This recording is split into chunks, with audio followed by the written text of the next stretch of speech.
Hello, my YouTube friends. What an interesting day in the market today and a great close at the end of the day. Saw a bunch of stocks rally pretty hard, which is great on a Friday. Stick around, we'll talk about the markets today. Should be a great video.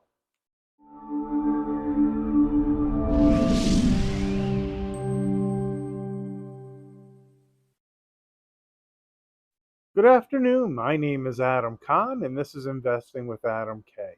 I hope you're all doing well. I hope you're enjoying your Friday. Oh my God, it's getting so hot here in Vegas. It's like we skipped right over that beautiful weather that we normally get, going straight into the hot summer days. So, little, not thrilled about the 100-degree weather that's going to be coming if it's not here already. So a lot of great economic data this week in terms of the concept that the Fed may end up cutting rates sometime sooner than later. What I think we're going to see in a few weeks when they have their next meeting is the verbiage get a lot friendlier and the markets may react really well, which could cause them to need to pause longer than what I think they're going to end up doing.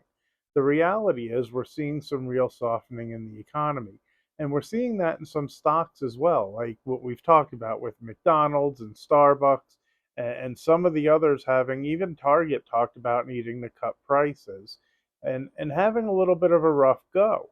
But I think that's good in terms of moving forward and maybe even getting into a soft landing that a lot of people, including myself, are hoping for. Don't forget this 2% target rate that the Fed has is not deflation. So all those gloom and doomers and all those angry commenters that go on about how things are too expensive, the Fed does not want to see deflation and prices going back to where they were. And the reality is, if we did see that and things didn't change for the worse, you would have the inflation pick right up again. There's a lot of demand out there for all sorts of things. I can see that in the mortgage business. There's still people who want to be buying. The prices and the interest rates are keeping them on the sidelines to some degree, but they are there and they're just waiting for that opportunity to move forward.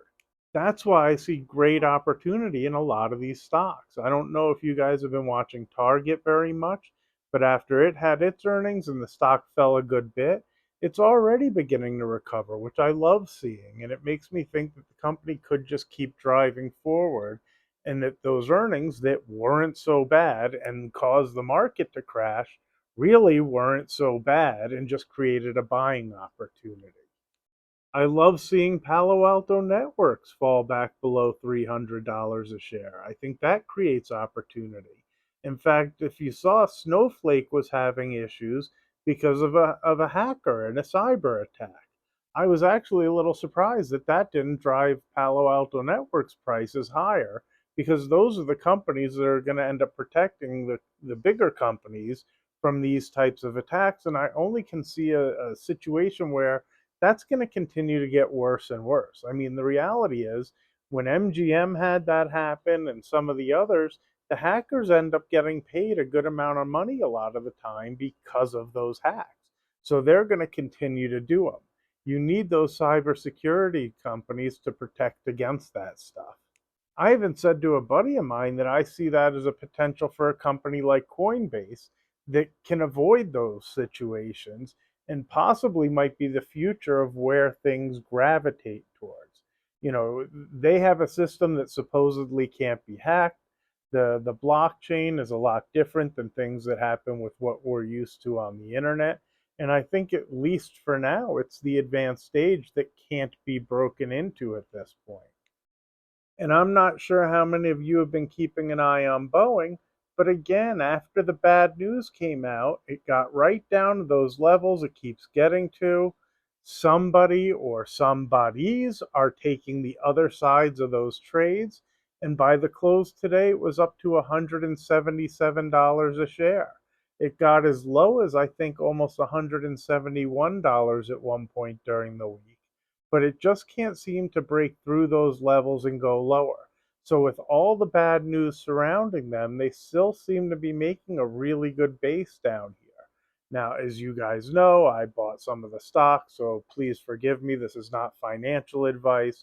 I am not telling you guys what to do. You need to do your own research and, in fact, should probably seek out a financial advisor to get advice on the decisions that you need to make for your accounts, you shouldn't be listening to me or anybody else on YouTube for that matter in terms of making these decisions. I'm just sharing what works for me.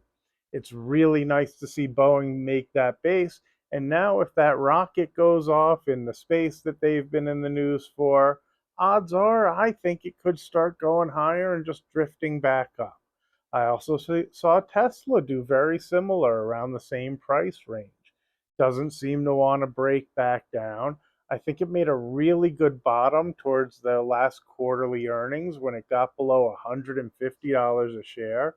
It got close to $200 a share at one point since that, and now it's settled back into the 170s. My hope is it makes a nice bottom here and then starts drifting higher as well. I don't think the economy is bad. I think there are a lot of people struggling.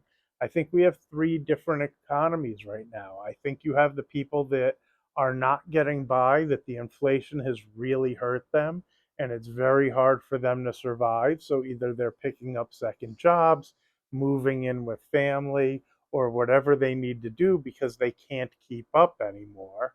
Then you have the middle level that's barely keeping up, but they're able to just pay their bills, but they're probably one problem away from having a real problem. They say that most people can't even afford a $400 unexpected expense.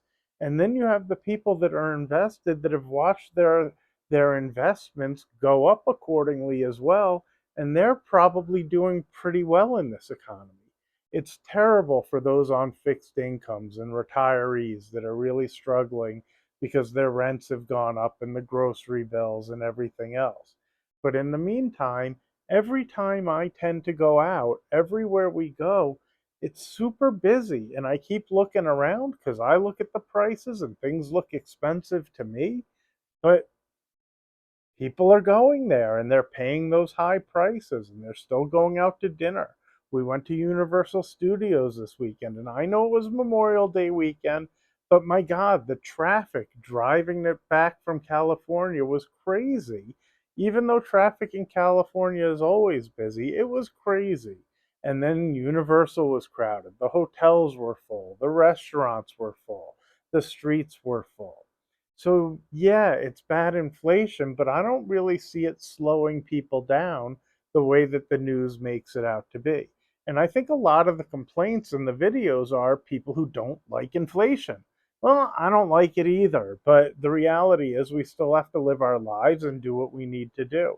In fact, at this point, I try not to even look anymore and just live our lives because fortunately, as much as I complain, we can't afford the things that we get. So it is what it is. I want my wife to have fun. I want my son to have fun.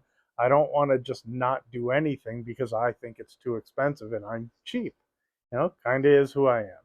Anyway, I'll probably try to talk to you tomorrow. We're actually getting ready to go on a trip, so I'm a little off and on in terms of trying to find the time to do the videos, but I'll do my best and I'll keep in touch. Make your comments. If you haven't already, do me a favor, hit that subscribe button, smash that like button, and by all means, comment. Tell me what you guys think. Let me know how the economy is doing for you. Tell me what stocks you like, what ones you hate, and what you see going on.